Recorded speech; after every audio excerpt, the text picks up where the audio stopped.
Okay po mga kababayan, Chris Ulo po at welcome back po ulit dito sa ating YouTube channel. Okay, nako ito Sensya na wala tayong vlog kahapon at sobrang busy. Ha? Alam nyo naman. Okay, pag-usapan ho natin mga kababayan, mga ka-analyze. Ito hong si Amy Mangusin. Amy Mangusin, si Amy Duterte. Amy Duterte, Amy Marcos, mga kababayan. Kasi ito, nakakapagtaka.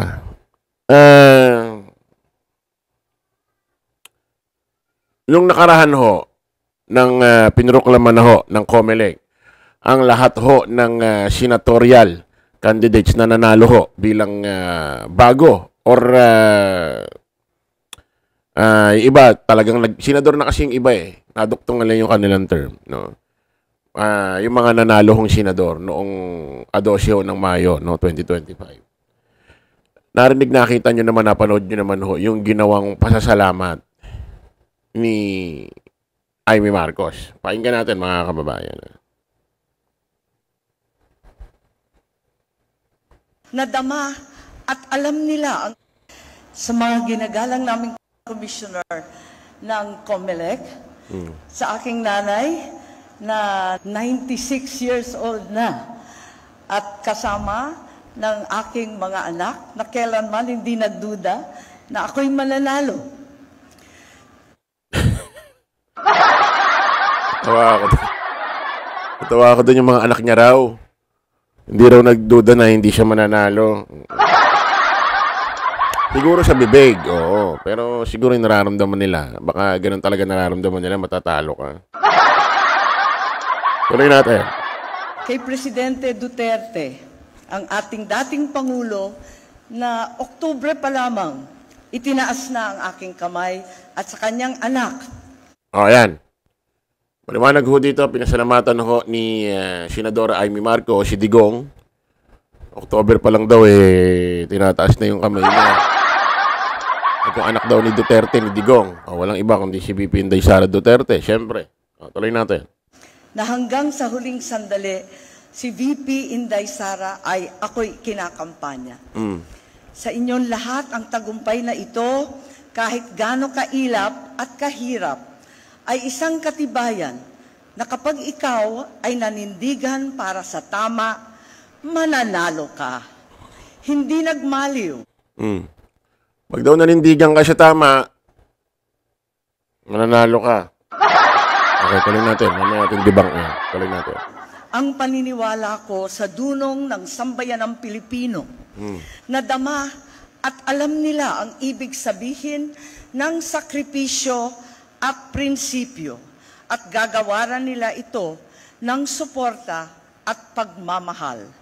Mabuhay ang Pilipinas. Ikinararangal kong maging ika-12 sa listahan ang tumapos sa lahat na ito. Salamat sa inyong lahat. Angas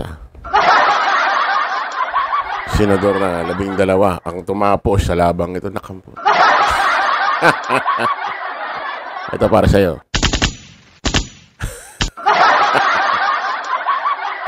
Wala ba kayo nalata mga kababayan, mga ka-analyze?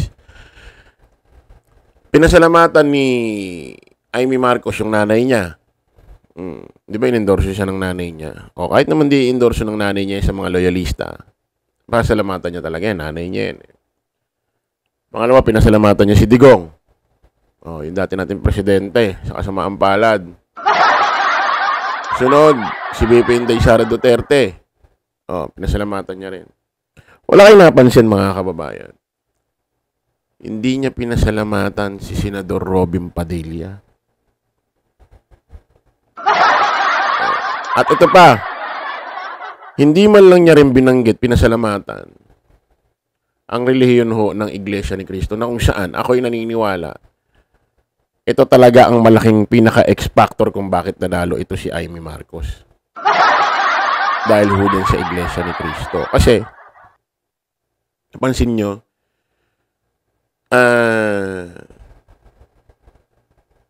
inendorso na nga siya ng INC ng Iglesia ni Cristo. Pan-12 pa siya. Pandosi pa siya.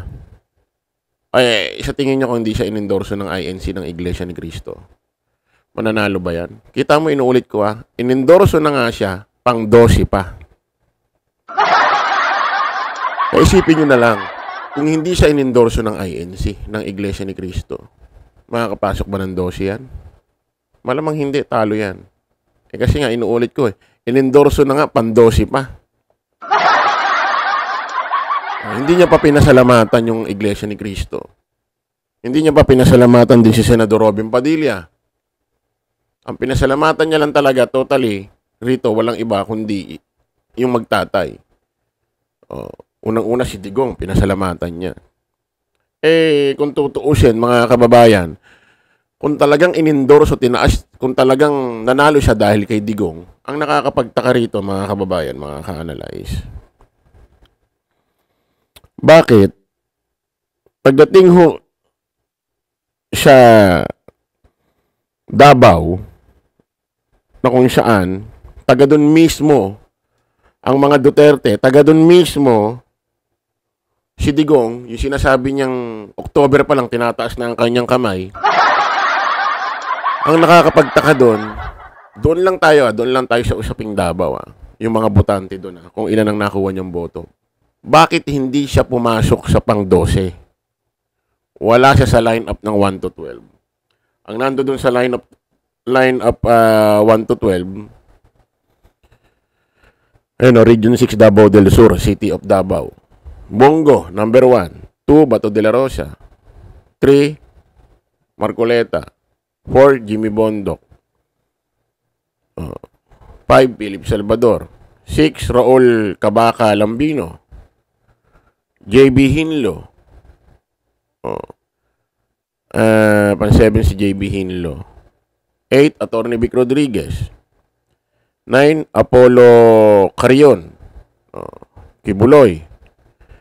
Pan-10, Doc Marites Mata. 11, Camille Villar. 12, Gringo Honasan. So, pan-13 dito, Amy Marcos. Ang baba ng nakuha niyang boto, 164,056. So, ibig sabihin, kung talagang pinanalo ka ni Digong,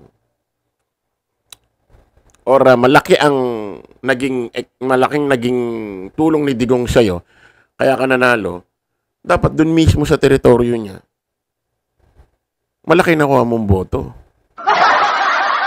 Nakuha mo, ibig sabihin, Ma'am Amy. Kasi, paano mo mapapaniwalang malaki naging naipanalo? Paano mo mapapaniwala na malaki ang naitulong ni Digong sa'yo sa pagkapanalo mo? Dun mismo sa teritoryo niya hindi ka pasok sa 12. So, malaking posibilidad ang nagpanalo kay Amy,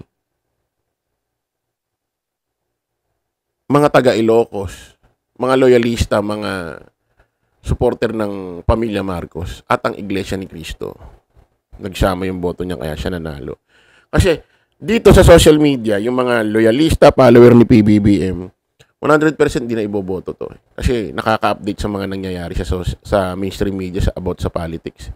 Pero aminin natin, hindi ho lahat ng nagmamahal sa pamilya Marcos, hindi ho lahat ng loyalista sumusuporta kay PBBM, nag-YouTube or nagpe-Facebook or nakakaparod ng mga ganitong usapin about politics. Hindi. Wala. Yung iba dyan, di naman nakakapanood. Trabaho-bahay lang. Kaya malamang nagpanalo pa rin dito. Supporter ni PBBM, mga loyalista, at ang INC. Yung problema, hindi pa pinasalamatan yung INC. Si Robin Padilla, di rin pinasalamatan. Walang ibang kundi nasa utak nito, kundi puro si Digong. Ang laki nang naitulong sa'yo ng Iglesia ni Cristo. Di mo lang nabanggit. Ito inuulit ko Inendorso na nga siya ng INC, pan-12 pa. Imagine nyo na lang, isipin nyo na lang, kung hindi siya binoto ng INC, hindi siya inendorso.